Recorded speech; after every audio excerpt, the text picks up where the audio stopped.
प्रभु तेरी वाणी जीवन की रोटी, नैनों की ज्योति अंधेरा मिटाती।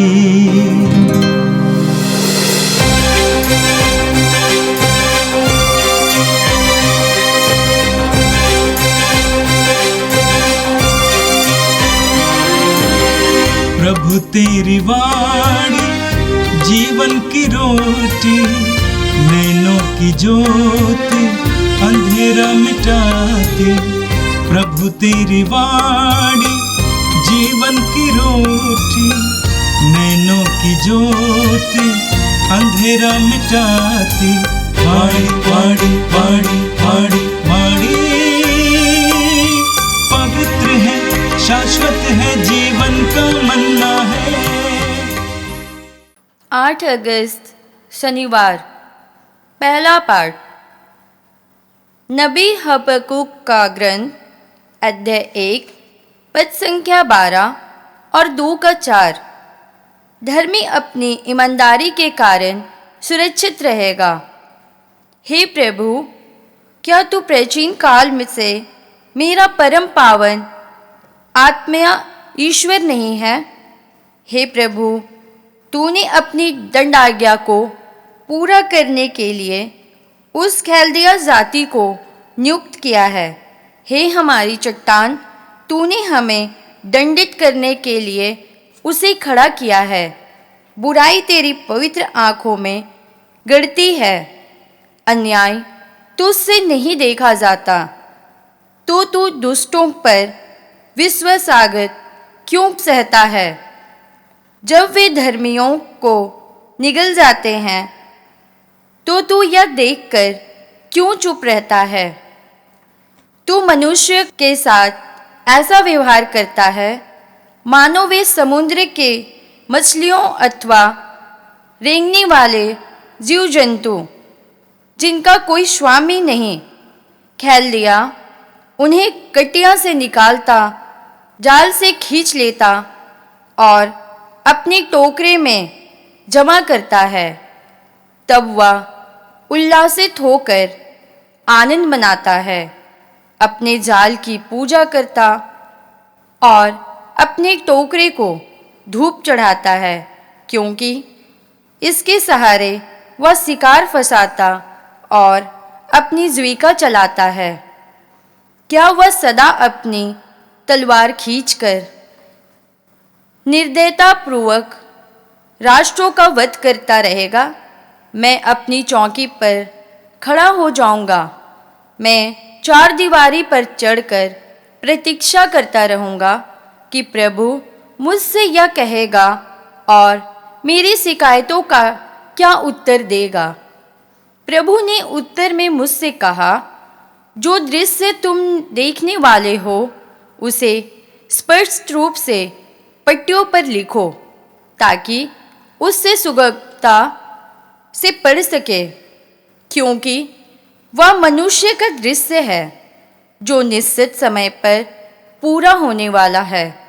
यदि उसमें देर हो जाए तो उसकी प्रतीक्षा करते रहो, क्योंकि वह अवश्य ही पूरा हो जाएगा।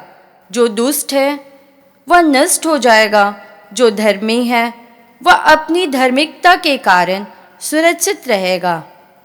या प्रभु की वाणी है। संत मत्ती के अनुसार पवित्र सुसमाचार अध्याय 17 पद संख्या 14 से 20 तक। जब वे जनसमूह के पास पहुंचे तो एक मनुष्य आया और ईसा के सामने घुटने टेककर बोला, प्रभु, मेरे बेटे पर दया कीजिए, उसे मिर्गी का दौरा पड़ा करता है। उसकी हालत बहुत खराब है और वह अक्सर आग या पानी में गिर जाता है। मैं उसे आपके शिष्यों के पास लाया, किंतु वे उसे चंगा नहीं कर सके। ईसा ने कहा, अविश्वासी और दुष्ट पीढ़ी, मैं कब तक तुम्हारे साथ रहूं? कब तक तुम्हें सहता रहूं? उस लड़के को यहाँ ले आओ। ईसा ने अब दूत को डांटा और वह लड़के से निकल गया। वह लड़का उसी घड़ी चंगा हो गया। बाद में शिष्यों ने एकांत में ईसा के पास आकर पूछा, हम लोग उसे क्यों नहीं निकाल सके?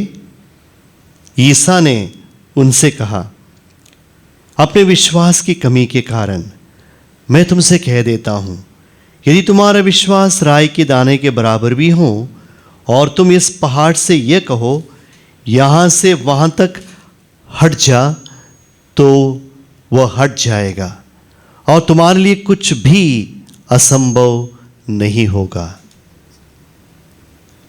यह प्रभु का दिव्य सुसमाचार है।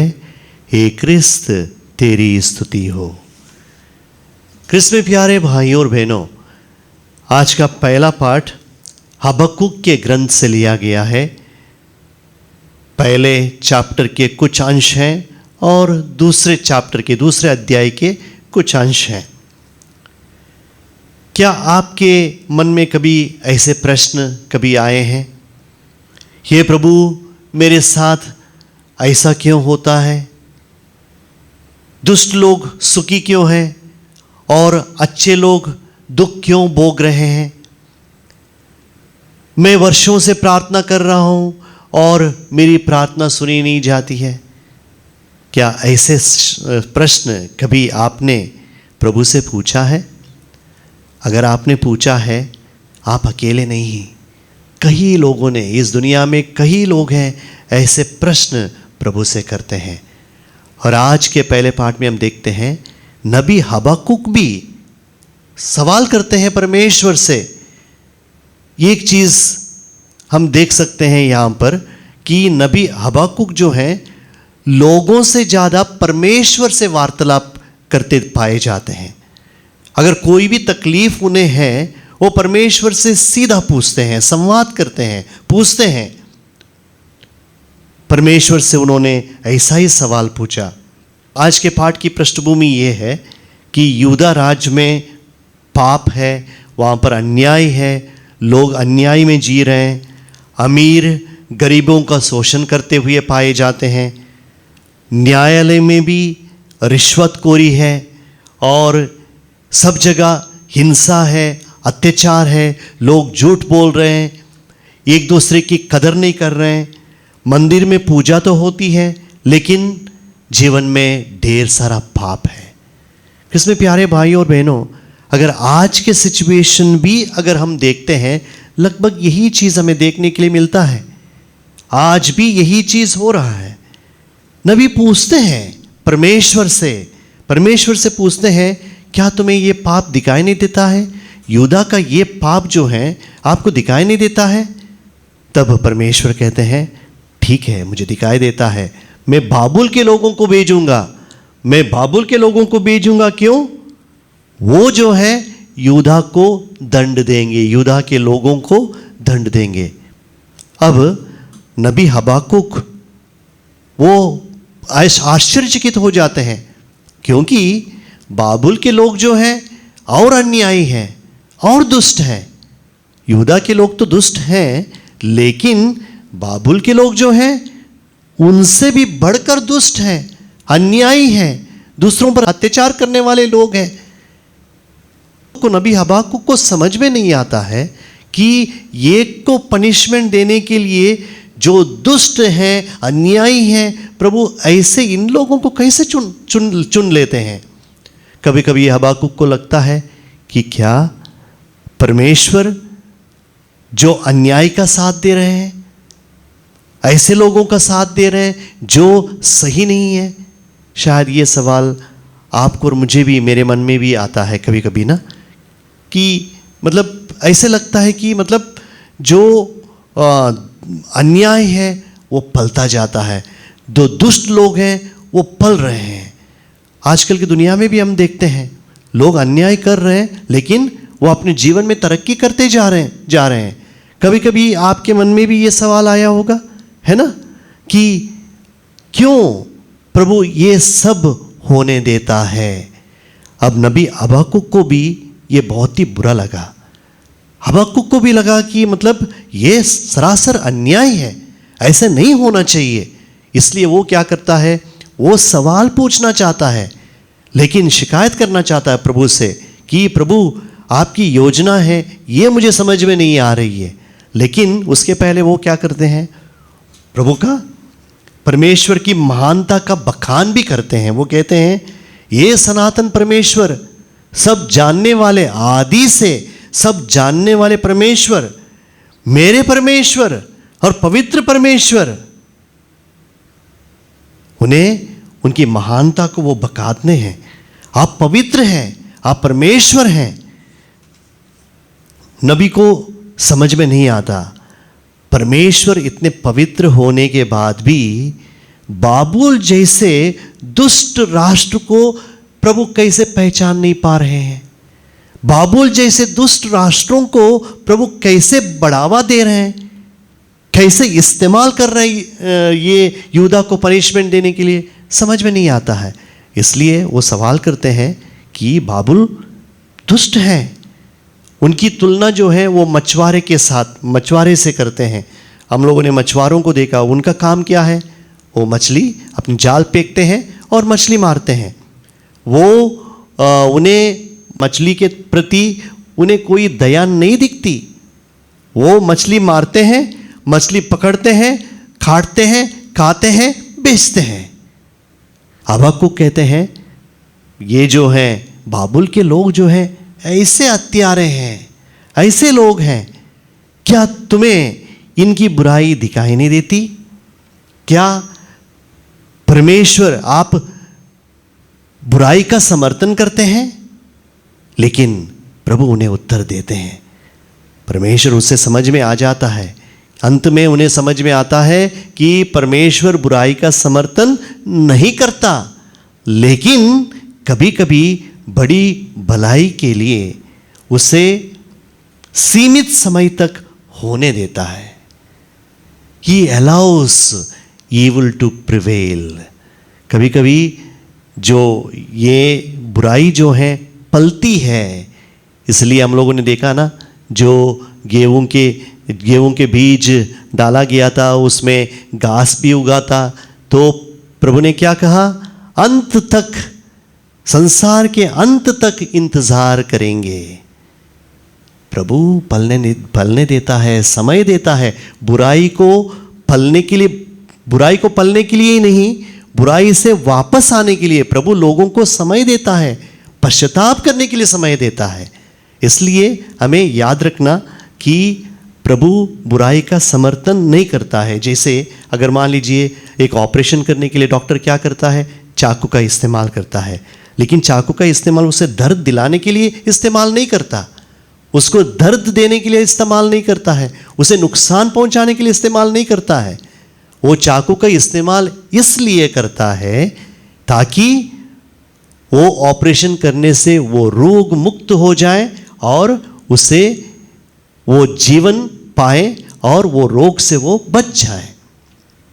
क्रिस्त में प्यारे भाई और बहनों, परमेश्वर का अनुशासन कभी कभी कठोर लगता है, कभी कभी कठोर लगता है, लेकिन उद्देश्य क्या है, उद्धार होता है।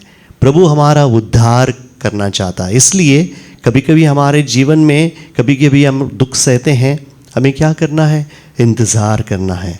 प्रभु का वचन कहता है प्रभु अपने समय पर सब कुछ सही करेगा। प्रभु अपने समय पर सब कुछ सही करेगा। अंत में प्रभु का वचन कहता है हबक्कुक के ग्रंथ में, धर्मी अपने विश्वास के कारण जीवित रहेगा।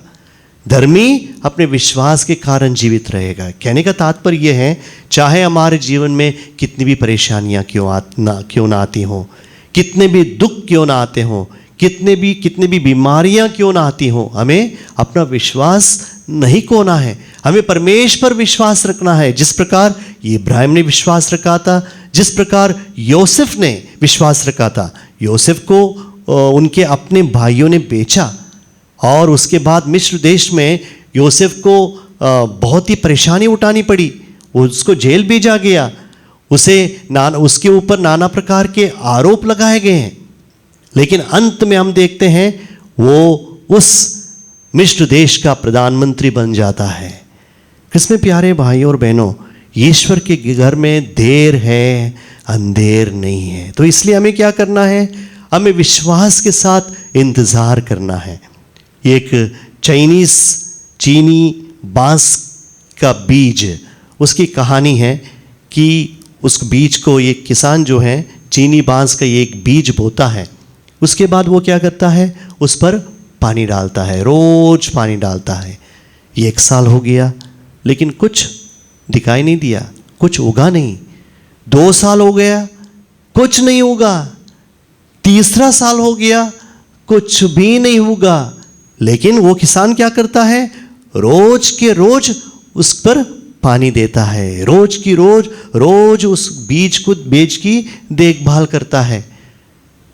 लोग भी बोलने लगते हैं, 4था साल हो गया फिर भी उसमें कुछ नहीं उगता। लोग बोलने लगते हैं, अरे तुम पागल हो, तुमने समय बर्बाद किया। तो वो कहते हैं कि तुमने इतना समय बर्बाद किया, तुम पागल हो। लेकिन 5वें साल में क्या होता है, अचानक वो उग जाता है। लगभग वो जो बांस का पौधा जो है 80 से 90 फुट ऊंचा चल जाता है 1 ही साल में। क्या उसका ग्रोथ 1 ही साल में वो बढ़ गया? नहीं, 4 साल क्या हो रहा था, 4 साल जो हैं उसकी जड़ें मजबूत हो रही थी। जब वो पौधा दिखाई नहीं दिया, वो उसकी जड़ें मजबूत हो रही थी और उसके जड़ें जो हैं अंदर जा रही थी, डीप।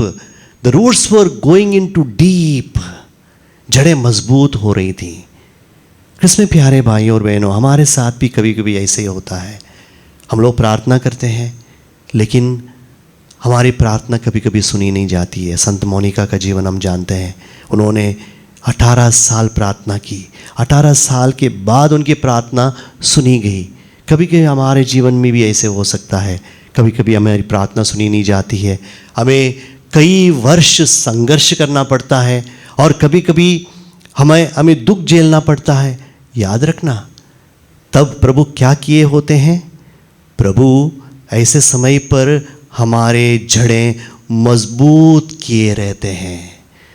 ये समय जो है जब हम संघर्ष का सामना करते हैं, दुख का सामना करते हैं, जब हमारी प्रार्थना सुनी नहीं जाती है, कृष्ण प्यारे भाई और बहनों, हमें प्रभु पर भरोसा रखना है। क्यों? यही वो समय है तब प्रभु हमारी जड़ों को मजबूत बना देता है और एक दिन हमें प्रभु के उस विश्वास के कारण प्रभु हमें पुरस्कार प्रदान करता है। कृष्ण प्यारे भाई और बहनों, आज का सुसमाचार में भी लगभग यही बात कही गई है। विश्वास जो है असंभव को संभव बना देता है। आज के सुसमाचार में देखते हैं कि प्रभु के रूपांतरण के बाद, जब प्रभु रूपांतरण के बाद जब नीचे आते हैं, एक टूटा परिवार उनके पास आता है। एक पिता रोते हुए उनके पास आता है और कहता है, हे प्रभु, मेरे बेटे पर दया कीजिए, मेरे बेटे पर दया कीजिए। क्यों? वो पिता असहाय है। बेटा जो है गंभीर रूप से बीमार है, देखिए। और वो किसके पास गए? शिष्यों के पास गए, लेकिन शिष्य कुछ नहीं कर पाए। ऐसा सिचुएशन आज भी होता है। आज भी माता पिता अपने बच्चों के लिए परेशान रहते हैं, है ना? आज भी माता पिता अपने बच्चों के लिए रोते हैं। कभी कभी बच्चे जो हैं नशे में लत हैं, गलत संगति में पड़े रहते हैं, मानसिक तनाव से परेशान हैं, कोई बीमार है, इसलिए माता पिता रोते हैं। कभी कभी घर छोड़ के चले गए हैं, माता पिता रोते हैं। कभी कभी हम लोग पुरोहितों के पास जाते हैं लेकिन हमें आंसर नहीं मिलता। शिष्यों ने पहले भी चमत्कार किया ना, शिष्यों ने पहले भी चमत्कार किया, लेकिन ये चमत्कार क्यों नहीं कर पाए? शिष्य जो है प्रभु के पास जाते हैं और पूछते हैं कि प्रभु, हम लोगों ने कई चमत्कार किए, ये क्यों नहीं कर पाए? तो प्रभु कहते हैं, तुम्हारे अल्प विश्वास के कारण तुम्हारा विश्वास मजबूत नहीं था। कृष्ण प्यारे भाई और बहनों, समस्या शक्ति की नहीं है, समस्या विश्वास की थी। शिष्यों को क्या करना था? संपूर्ण विश्वास करना था। हम भी कभी कभी रोजरी करते हैं, चर्च में जाते हैं, मिस्र बलिदान में भाग लेते हैं, सब कुछ करते हैं, हमारे घरों में प्रार्थना है, लेकिन जब हमारे जीवन में संकट आता है तब क्या होता है? हम अपना विश्वास खो देते हैं, हम प्रभु पर अपना विश्वास खो देते हैं। लेकिन हमें क्या करना है? संकट के समय भी हबक्कुक के समान प्रभु से कहना, ये प्रभु आप पवित्र हैं, आप सनातन ईश्वर हैं, आप आदि में थे, आप पवित्र हैं, मेरे ईश्वर हैं। हबक्कुक के समान हमें भी कहना है। हम अपना विश्वास खो देते हैं। जब एक बार विश्वास, जो इंसान विश्वास खो देता है उसे नुकसान हो जाता है। प्रभु क्या कहते हैं? तुम्हारा विश्वास राई के दाने के बराबर भी हो।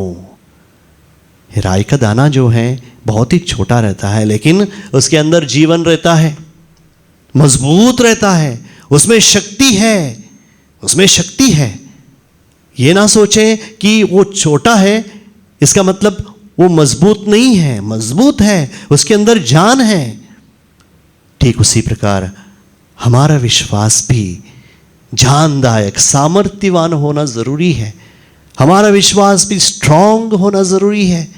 तब हम एक पहाड़ को कह सकते हैं, प्रभु कहते हैं इस पहाड़ को इस जगह से निकलकर समुद्र में फेंक दिया जाए, वो जाता है। प्रभु कहते हैं ये पहाड़ कौन सा है? पहाड़ हमारे जीवन में जो समस्या है वो पहाड़ है, हमारी बीमारी पहाड़ है, हमारी संघर्ष पहाड़ है, हमारा दुख पहाड़ है, हमारा आर्थिक संकट पहाड़ है। हम कह सकते हैं ये आर्थिक संकट तू हट जा। अगर विश्वास करते हैं, प्रभु पर विश्वास करते हैं, अगर प्रभु के नाम में हम मांगते हैं, वो हट सकता है। बीमारी, हमारे जीवन में जो बीमारी है वो हट सकती है। संपूर्ण विश्वास के साथ जब हम मांगते हैं वो पहाड़ टल सकता है। इसमें प्यारे भाई और बहनों, हमें क्या करना है? हमें सिर्फ विश्वास करना है। इसमें प्यारे भाई और बहनों, प्रभु की योजना हमें समझ में नहीं आती। प्रभु क्या सोचते हैं? प्रभु कहते हैं कि प्रभु अपने समय पर हमें क्या करते हैं? हमें जिंदगी देते हैं, अपने समय पर सब कुछ सही करते हैं। प्रभु की योजना हमें समझ में नहीं आती है। यहाँ पर परेशानी है, दुख है, अन्याय, जो अन्याय करते हैं वो पलते जाते हैं। प्रभु की योजना हमें समझ में नहीं आती है। लेकिन याद रखना, एक दिन जो सच्चे रास्ते पर चलता है वो विजयी होता है, प्रभु उसे पुरस्कृत करता है। संत डोमिनिक का पर्व आज माता कलीसिया मनाती है। संत डोमिनिक ने भी प्रभु पर संपूर्ण विश्वास किया। वो प्रार्थना के संत थे, बचपन से लेकर वो प्रार्थना किया करते थे और सत्य बोलना, सत्य के राह पर चलना उन्हें बहुत ही पसंद था। क्रिस्त में प्यारे भाई और बहनों, आज जबकि हम संत डोमिनिक का पर्व मनाते हैं, हम सभी के लिए संत डोमिनिक एक आदर्श हैं। उनके आदर्श जीवन को हम देखें। वो सिर्फ प्रीचिंग करने के लिए नहीं, अपने जीवन को उन्होंने क्या किया? अपने जीवन से उन्होंने प्रभु का प्रचार किया। वो सत्य के मार्ग पर चले, ईमानदारी के मार्ग चले, उनका ईमानदारी के मार्ग पर वो चले और उनका जीवन प्रार्थनामय था। हमारा जीवन भी प्रार्थनामय हो, हमारे जीवन में भी हम प्रभु पर संपूर्ण भरोसा रख सकें। संत डोमिनिक के समान और हमारे विश्वासी पिता इब्राहिम के समान, हबक्कुक नबी के समान हम प्रभु पर विश्वास रखें, प्रभु से सवाल करें, लेकिन विश्वास हम ना खोएं। आइए हम प्रभु से प्रार्थना करें। हे सर्वशक्तिमान पिता ईश्वर, हम आपको धन्यवाद देते हैं आज के सुंदर वचन के लिए। आपने हम सभी को आपके वचन दिया, आपने हम सभी को समझाया कि हमारे जीवन में हमें आप पर संपूर्ण विश्वास रखना, संपूर्ण भरोसा रखना कितना ज़रूरी है। जो इंसान आप पर संपूर्ण भरोसा रखता है वो अपने जीवन में तरक्की करता है। हे प्यारे प्रभु, जब हमारे जीवन में कष्ट आते हैं, जब हमारे जीवन में परेशानी आती हैं, जब हम टूट जाते हैं, हे प्रभु आप हमारे साथ रहें, हमें शक्ति प्रदान करिए ताकि हम संपूर्ण विश्वास आप पर रख सकें और सिर्फ आप ही पर विश्वास रखते हुए अपने जीवन को आगे बढ़ा सकें। आमीन। प्रभु तेरी वाणी जीवन की रोटी, नैनों की ज्योति अंधेरा मिटाती, वाणी